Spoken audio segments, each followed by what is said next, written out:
রাজপথে ফের তৎপর কার্যক্রম নিষিদ্ধ আওয়ামী লীগ ও এর অঙ্গ সংগঠন। নিষেধাজ্ঞার পরও রাজধানীর 11টি স্থানে ঝটিকা মিছিল করেছে দলটির নেতাকর্মীরা। আর এসব ঝটিকা মিছিলে অভিযান চালিয়ে মিছিলে অংশ নেওয়ার অভিযোগে দলটির অঙ্গ সংগঠনের 131 নেতাকর্মীকে গ্রেপ্তার করেছে ঢাকা মেট্রোপলিটন পুলিশ।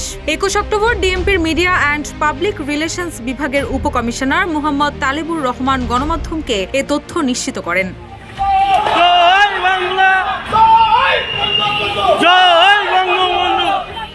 পুলিশ বলছে বেশ কয়েকটি স্থানে মিছিলের সময় ককটেল বিস্ফোরণ ঘটানো হয়েছে। কাউকে মিছিল থেকে আবার কাউকে মিছিলের প্রস্তুতি নেওয়ার সময় গ্রেপ্তার করা হয়েছে। কোনো মিছিলে 5 থেকে 30 জন পর্যন্ত অংশ নিতে দেখা গেছে।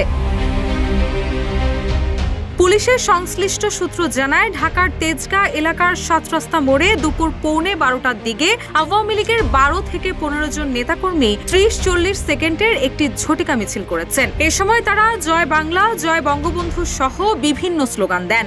এরপর বেলা 11টার একটু পর খিলক্ষেত থানার গলফ ক্লাবের সামনে 30 থেকে 40 জন ঝটিকা মিছিল করেন। এ সময় একটি ককটেল বিস্ফোরণের ঘটনা ঘটে। পরে পুলিশ ধাওয়া দিয়ে 4 জনকে গ্রেপ্তার করে।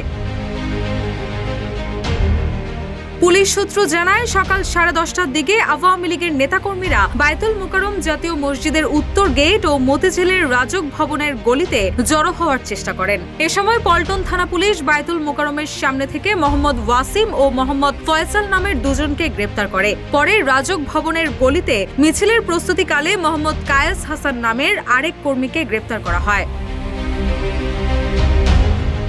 এছাড়াও ধানমন্ডির স্টার কাবাব রেস্টুরেন্টের সামনে, নিউ মার্কেটের বাটা সিগন্যাল, আসাদ গেটের আড়ংয়ের সামনে, যাত্রাবাড়ির মাল্টিমিডিয়া সিএনজি স্টেশন, শেরেবাংলা নগরের আর্কাইভ ভবনের সামনে, গুলশান পুলিশ প্লাজার সামনে, উত্তরা 3 নম্বর সেক্টর ও 8 নম্বর সেক্টরের সামনে মিছিল করার চেষ্টা করেছেন কার্যক্রম নিষিদ্ধ আওয়ামী লীগের নেতাকর্মীরা।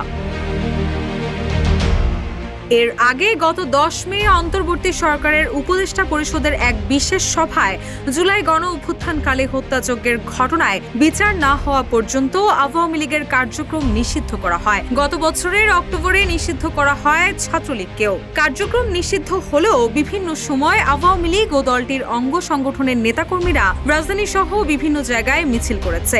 কোনো জায়গায় তারা প্রতিরোধের মুখে পড়েছে, কোথাও আবার তাদের প্রতিরোধ করতে গেলে উল্টো হামলা করেছে দলটির নেতাকর্মীরা।